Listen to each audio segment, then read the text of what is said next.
그러니까 유대 왕가의 혈통을 조금 주목해 보면 주전 6세기에 다윗의 혈통을 이어온 유대 왕가가 끊겼죠. 혈통이 끊겼습니다.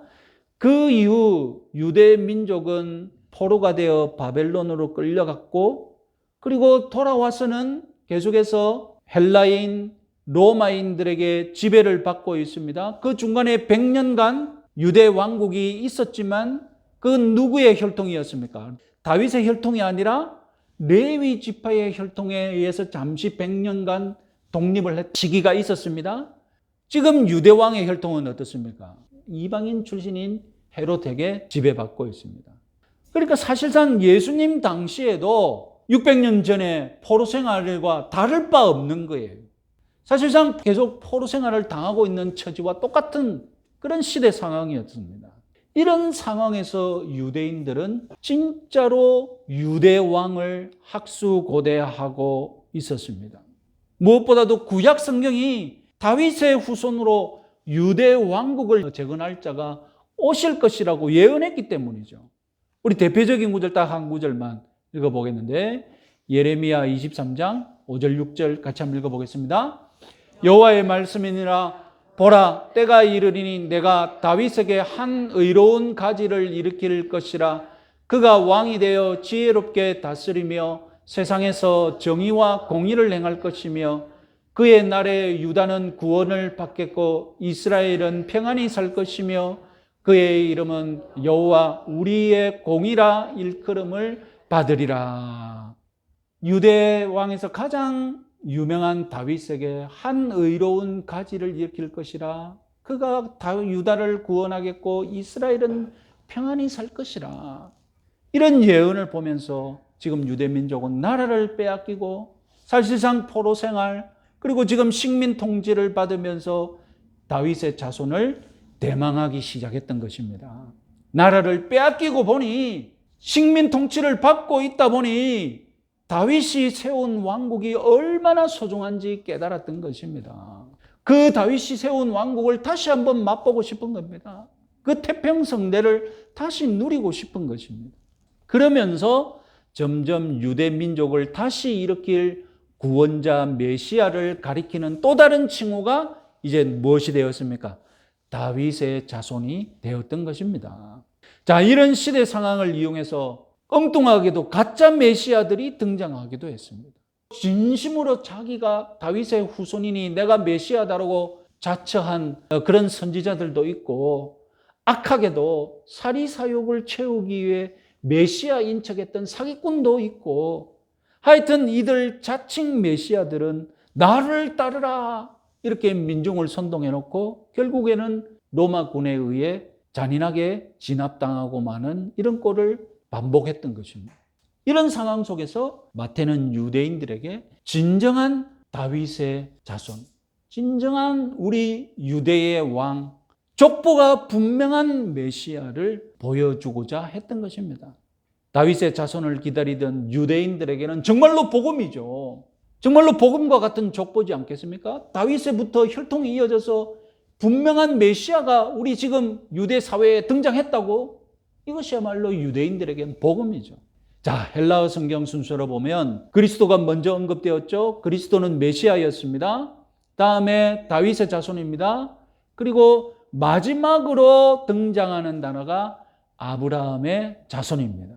말씀드렸다시피 우리말 성경은 우리말로 자연스럽게 번역하느라고 아브라함과 다윗의 자손 예수 그리스도라고 번역했지만, 처음에 시작해서 말씀드렸다시피 헬라어 성경은 완전히 반대로 기록이 되었다는 것이죠.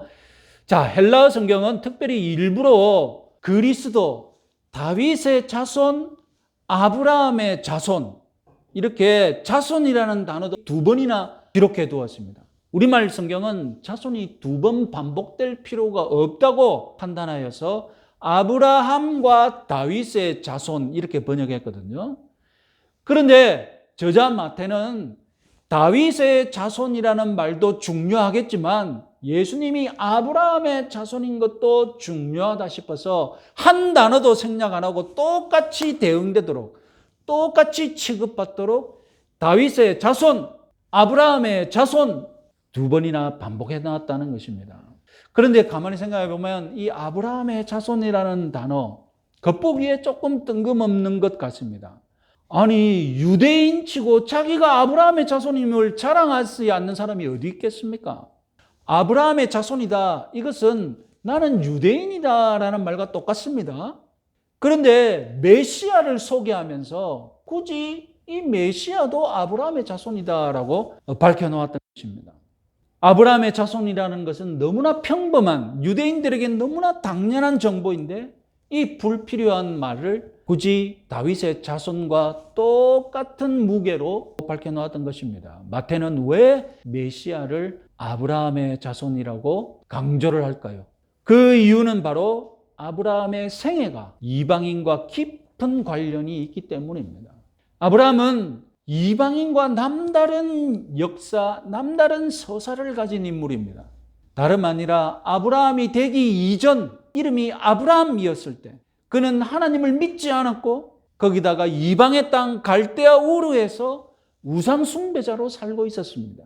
고대 유대인들도 아브라함을 유대 역사상 첫 번째 이방인 개종자로 다 알고 있었습니다. 그런 아브라함에게 하나님은 어떤 약속을 주셨습니까? 창세기 12장 3절에서 땅의 모든 족속이 너로 말미암아 복을 얻을 것이라.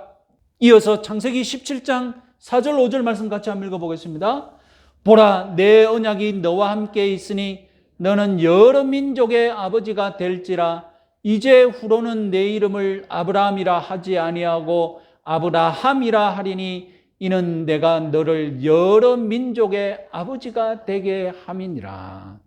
이렇게 해서 하나님은 우상 숭배자 이방인처럼 살고 있었던 아브라함을 모든 민족, 많은 민족의 아버지란 뜻을 가진 아브라함으로 바꿔주신 것입니다. 그러니까 아브라함의 생애를 간단하게 정리를 해보면 첫 번째 삶은 이방인 불신자 아브라함이었습니다. 두 번째 삶은 바벨탑 이후로 최초의 하나님의 백성, 하나님을 믿는 신자로서의 아브라함입니다. 그리고 세 번째 아브라함의 삶은 모든 민족의 아버지 아브라함이었던 것입니다. 이런 서사를 가진 아브라함이기에 마태는 메시아가 아브라함의 자손임을 말하고 싶었던 것입니다. 조금 전에 메시아에게 다윗의 자손이라는 호칭이 있다고 말씀드렸죠. 여러분, 다윗은 어떤 왕입니까? 이방 민족을 정벌하고 유대 민족의 부흥을 이끈 왕입니다. 다윗은 군사적인 정복자입니다. 그런 다윗의 아들을 유대인들은 소망했던 겁니다.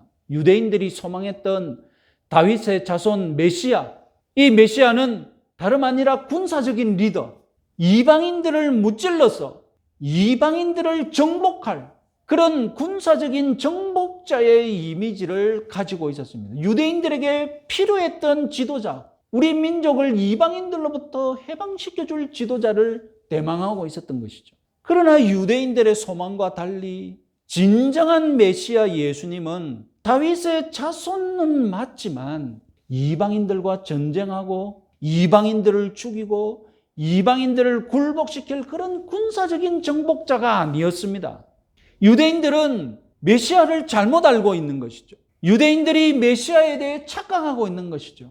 메시아는 유대 민족만의 영웅이 되기 위해 이 땅에 오신 분이 아니시라는 것입니다. 메시아는 유대 민족이 아니라 모든 민족의 구원을 위해 오신 분이십니다.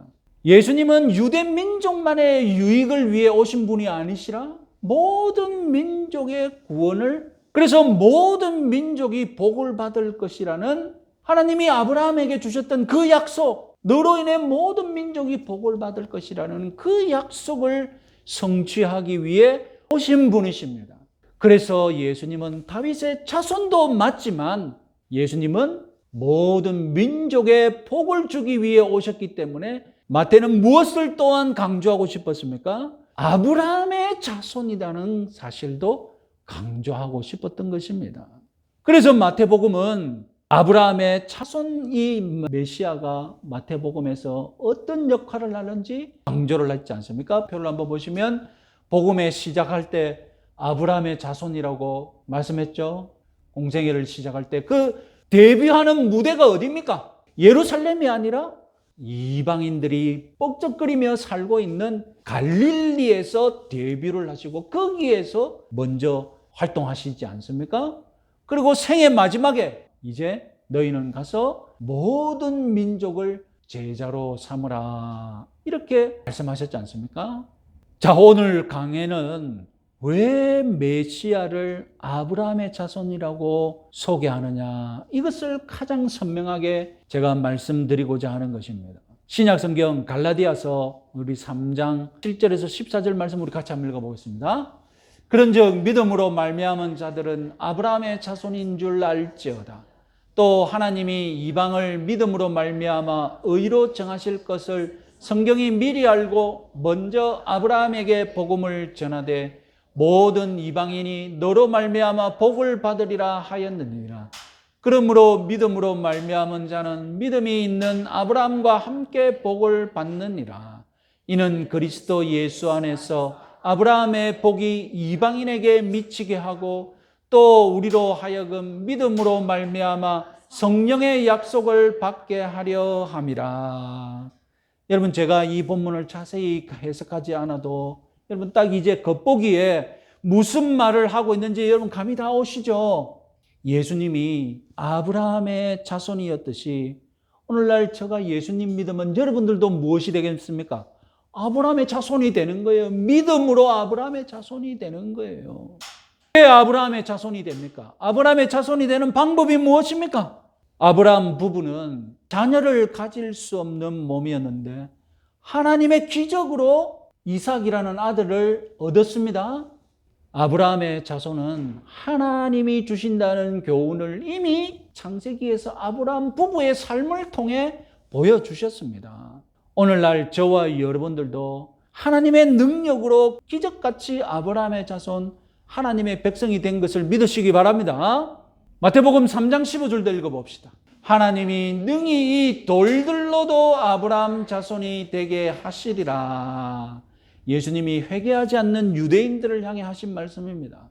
회개하지 않는 이 돌 같은 마음을 가진 인생들을 하나님께서 먼저 찾아오셔서 성령을 보내셔서 회개하고 믿게 하신 것, 이것이 바로 하나님의 능력이며 돌들을 아브라함 자손으로 만드신 기적이며 은혜인 줄 확신하시기 바랍니다. 이것이 바로 신약의 창세기 마태복음 1장 1절이 말하는 게네시스, 탄생, 출생, 창세기의 비밀입니다. 이 돌 같은 이방인들이 하나님의 능력으로 믿음과 회개를 통해 하나님 백성이 되어서 이제 나의 계보는 어떻게 됩니까? 나의 족보는 어떻게 됩니까? 이미 우리는 족보와 거의 무관한 삶을 살고 있지만 우리에게는 영적인 족보가 생겼는데 이제 내가 누구의 자손으로 들어갑니까? 아브라함의 자손이라는 영적인 족보를 이어가는 것입니다. 이것이 바로 새로운 창조, 신약의 창세기입니다. 정리해보면 헬라어 성경의 첫 번째 단어들 다 예수, 메시아의 족보를 가리킵니다. 오늘 우리가 알게 된 사실은 무엇입니까? 예수는 다윗의 자손이라는 호칭도 있었지만 오늘날 저와 여러분들에게 더 의미 있는 호칭은 무엇입니까? 아브라함의 자손이라는 것이죠. 예수님은 아브라함이 하나님으로부터 받았던 그 약속을 성취하기 위해 오신 분이시고 그래서 오늘날 저와 여러분들도 예수님 안에서 아브라함의 자손이 되어 하나님께 담대히 나아갈 수 있음을 믿으시기 바랍니다. 아브라함의 복이 여러분들 삶 속에서 충만하시기를 축원합니다. 이런 성탄절을 준비하시기 바랍니다.